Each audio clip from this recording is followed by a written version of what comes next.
Hello everyone, I hope you're doing well today. I haven't done a deep dive care video on my channel for a while, and I have had so many questions about the plant that we're going to be talking about today, and it is the Musa, specifically the Musa florida, which can be a little bit finicky. And I got my Musa florida about 8 months ago now. Oh my god, this is a Florida variegated Musa.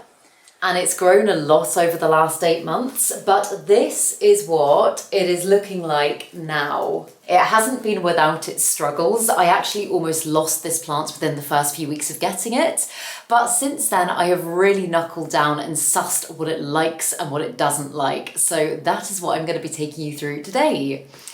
But first, if you're new here, hi, my name's Claire and this is Yoli.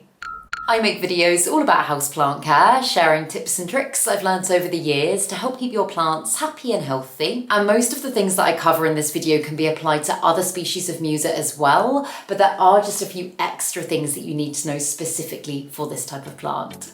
So I hope you find it useful. Let's get into it.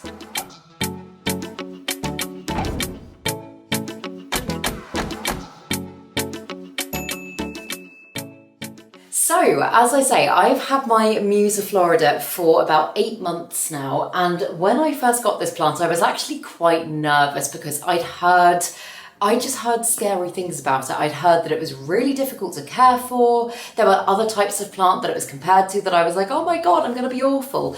And you know what, it's really not that bad.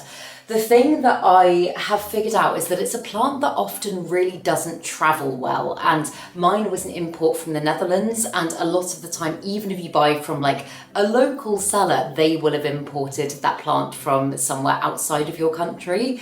So a lot of the time that means that the acclimation period for these plants, like in the first month or so, even sometimes a couple of months, can be like a little bit traumatic. They can take a little bit of time to settle in, and that is definitely what happened to mine. As I will have shown in the clips that I put in, I unboxed mine and I think it was about maybe that big, and all of its leaves were quite juvenile, and within the first few days I noticed that loads of them are going very brown and they all just started dying back one by one, and I was like, oh my god, what's going on?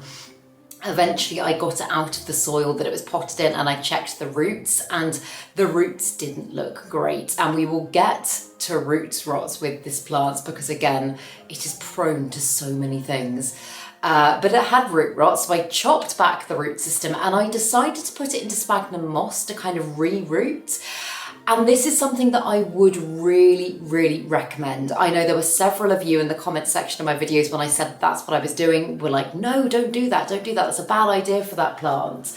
But it worked really well, and within literally a couple of weeks I had this fantastic brand new root system that was really strong, really healthy, and I was able to go ahead and pot the plant up in my chosen substrate, which is actually semi-hydro. Again, I will speak more about that as we get to it in more detail, but I was able to pot it up in that, and since then the plant has absolutely flourished. So I would do the exact same thing again if things started to go wrong. Even at this stage and I needed to rehab the roots, I think that is the way I would go about it.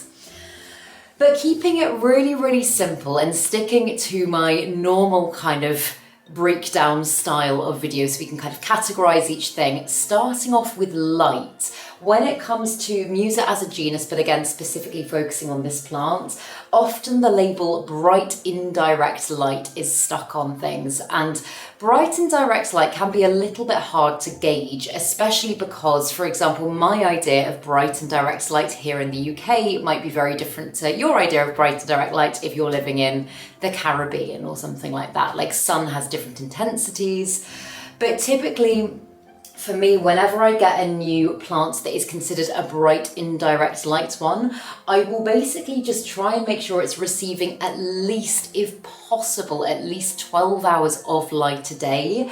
And I will initially avoid direct sun like the plague. And this is a difference between the regular Musa and the Musa florida variegata, just because the variegated sections on this plant's leaves, the white bits, can be so much more prone to issues, one of them being scorching and burning. They are so sensitive. So even though this plant is one that can be acclimated to take some full sun, don't go sticking your plant in direct sun initially. And I would say, if possible, have this plant about no more than 1 meter back from a window. Again, I would ideally aim for a window at first that doesn't have loads of direct sun if you can help it. But you can also use grow lights for this plant. I, in fact, have put a new grow bulb in, which I will put a clip in of, just above my bird of paradise, in a similar way that I would do if I was growing this plant under a grow light. And that will also do the job to keep the plant happy. So I will link all of the lights and things that I recommend down below if you're not quite sure. But mine has grown in a few spots in my time of owning it. The first was when I was at the flat. I actually had it in my cabinet for a while before I outgrew that. And then when I moved here, I've just had it in this space, which I should know which direction this faces by this point, but I will put it on the screen because I cannot for the life of me remember.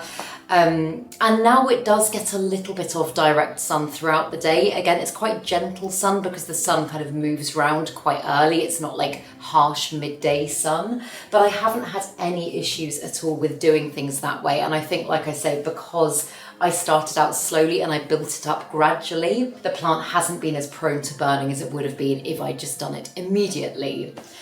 And if you try and grow this plant in lower levels of light, you are not going to have much luck, I'm afraid. It is one that is very prone to cycling, which is actually a very normal thing for this type of plant as it sizes up. But that basically just means that the lower leaves, like this one here, often when the plant starts to give you a new leaf, which it is actually starting to do for me at the moment, it will start to let go of the older leaves and they will yellow and die back. And as I say, that is very normal. However, if you're not giving your plant enough light, it will sacrifice even more of these older leaves, leaving it with not very many leaves at all. I saw a couple of pictures on Reddit of someone that had like 1 leaf on their plant and they were like, why is this happening? And it's because it wasn't getting enough light. So yeah, it's not one that is particularly adaptable with its lighting conditions. I know sometimes I say, oh yeah, this one will be fine, or it's quite forgiving. This one is not. So bright and direct light is 100% the way forward. And something really important to remember as well with pretty much all of your plants, but particularly plants like this that can be a little bit more finicky, is just make sure that you're keeping its foliage nice and clean. For this one, I often just take it outside when it's raining and leave it to kind of get a little bit of a drenching, and that'll clear any dust or dirt away. But otherwise, just take a sponge or a damp cloth or something like that and just give it a regular wipe over, just because any buildup of dust or dirt, anything that just naturally occurs in your house, can prevent your plant from absorbing all of the light it needs and photosynthesizing effectively, which is pretty much the same thing as growing your plant in low light, which we don't want to be doing. The other thing with this plant is that I have noticed, and I think it's because it's got quite thin, kind of delicate foliage, despite the fact that it can look quite robust, is it is very susceptible to pests, specifically thrips, I've found. So again, just making sure that you're giving your plant a regular wipe down is a really good idea, just because it allows you to clear away anything sinister that might be lurking there. I try and pest check this plant as often as I possibly can, usually when I go over to water it, which is around about once a week with the way that I'm growing it. But I will just kind of lift up its leaves, have a good look over it, have a look inside all the little cracks and crevices in the stems, and just make sure that everything is okay. And I know I just said I water around about once a week. So in fact, before we talk about watering, let's talk about substrate. Let's talk about what you grow this plant in. I have opted to go for a semi-hydroponic mix, which I have spoken about before.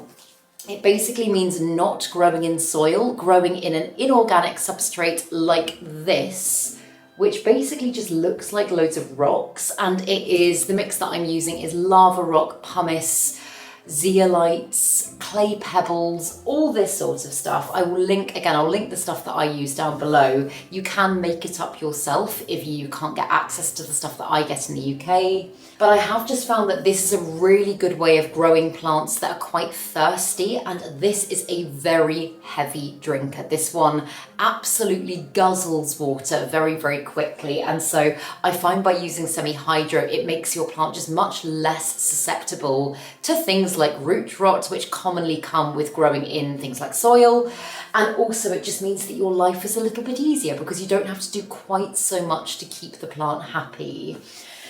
That being said, if you don't want to grow in semi-hydro, or you don't have access to semi-hydro and you do choose to go with soil, I would choose a really nice, well-draining soil mix, something that offers the roots a lot of aeration, because again, a lot of the time, if you get a soil mix that doesn't have, like for example, doesn't have lovely components such as perlite and orchid bark, if it is quite dense, it's going to again make your roots much more susceptible to things like root rot, which bring down your plant so quickly.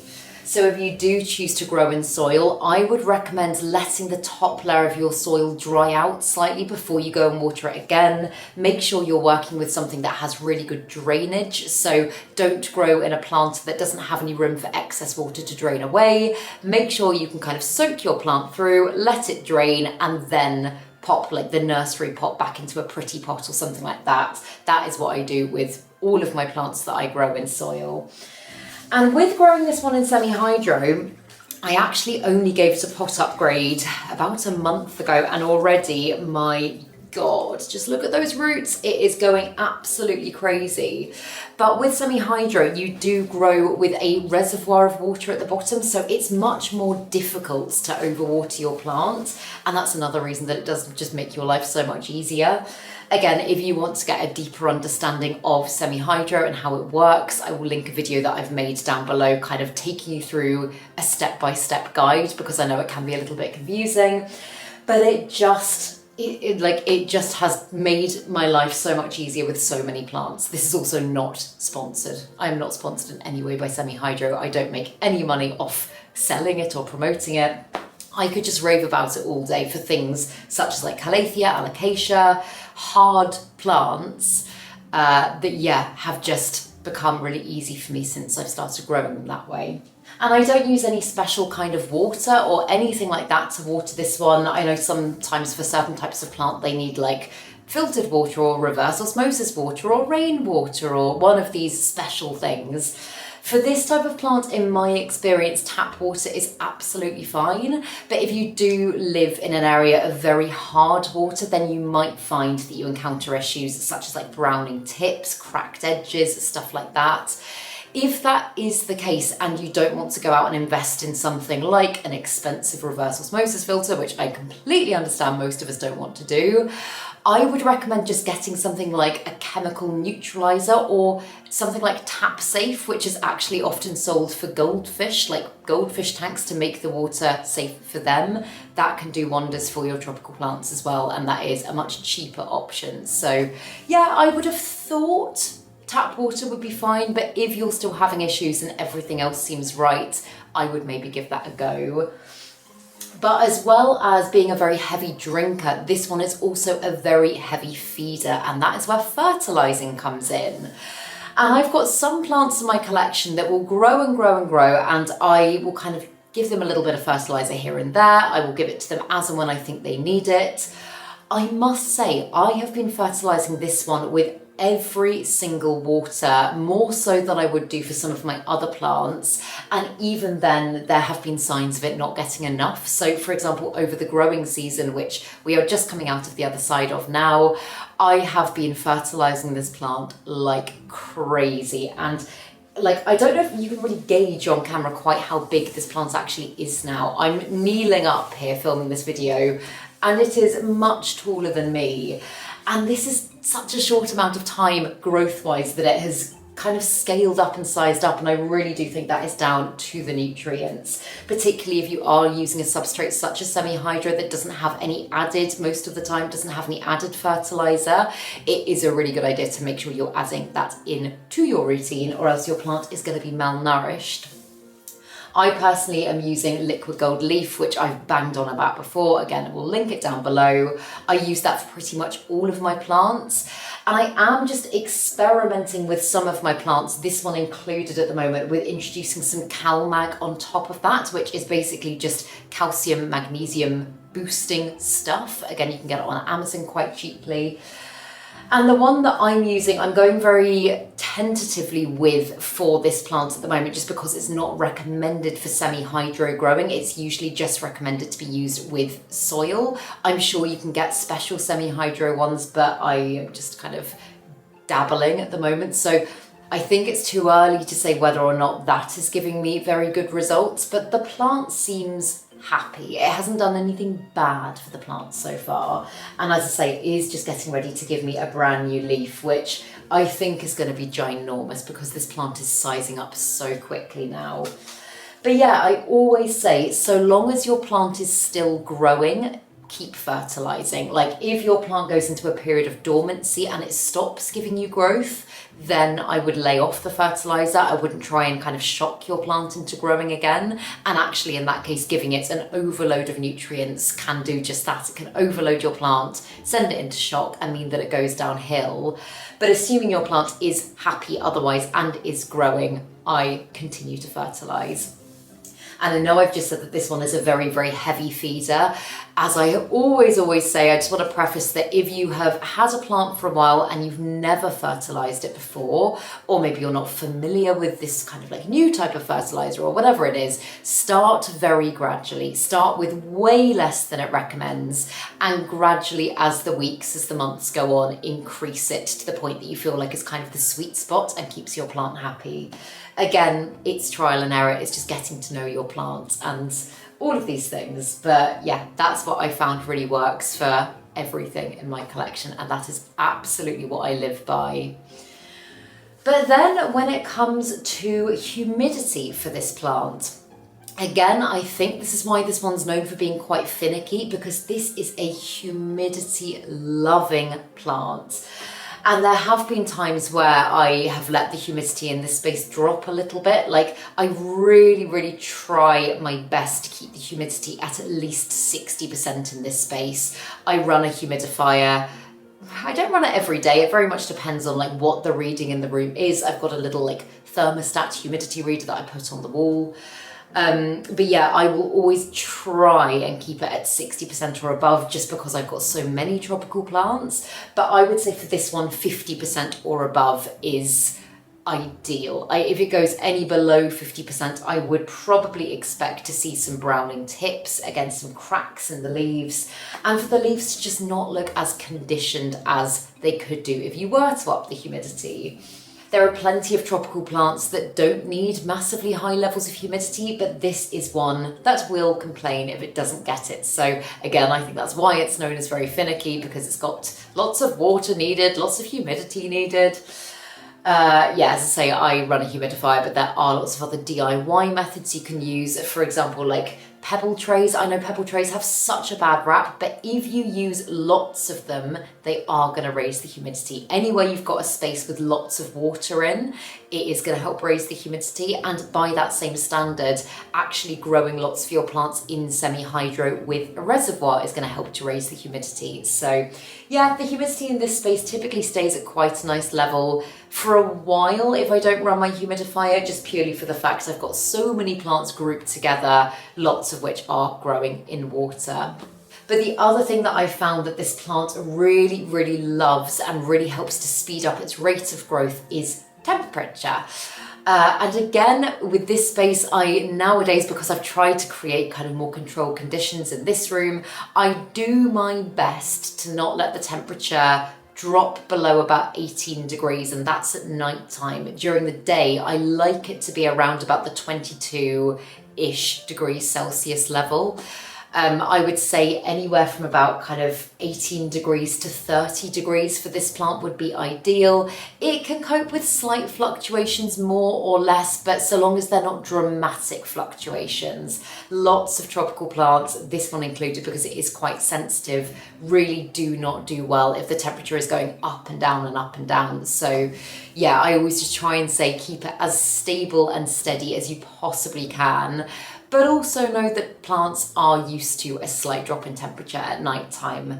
And this is also one that can be quite sensitive, again, it's quite sensitive, but can be quite sensitive to cold drafts. So although airflow is important, and this is where it can get a little bit confusing, obviously, if you've got very high humidity in a space and you want to avoid things like mold building up, airflow is very important. So if you're not able to kind of like have doors and windows open regularly, then something like a fan running near your humidifiers just kind of circulate the humidity a little bit and avoid patches of damp buildup. That will really help.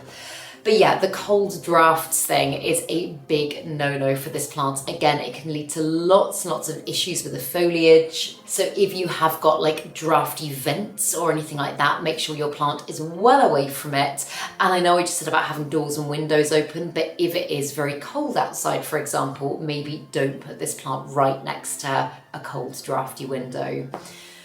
But otherwise, as I say, high temperature, high light, high humidity, high fertilizer, high water. Basically, it just needs high levels of everything and it will be happy.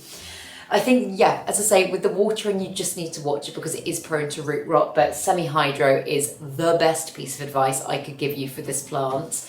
And I think that's pretty much the gist of it. Propagation-wise as well, it will sometimes put up little pups in the soil and you can divide them in a very similar way to as you would with alocasia. And that is, well, it's the only way that I've ever propagated Musa. I've never propagated any other way, but yeah, when the time comes, I will do a deep dive on that and I will show you exactly how I do it. But I hope you enjoyed this video and I hope you found it useful. If you've got any other questions, please do comment them below and I'll do my best to help. But if you did enjoy this video, please make sure to give it a thumbs up, subscribe to my channel, have a lovely day, and I will see you in the next video.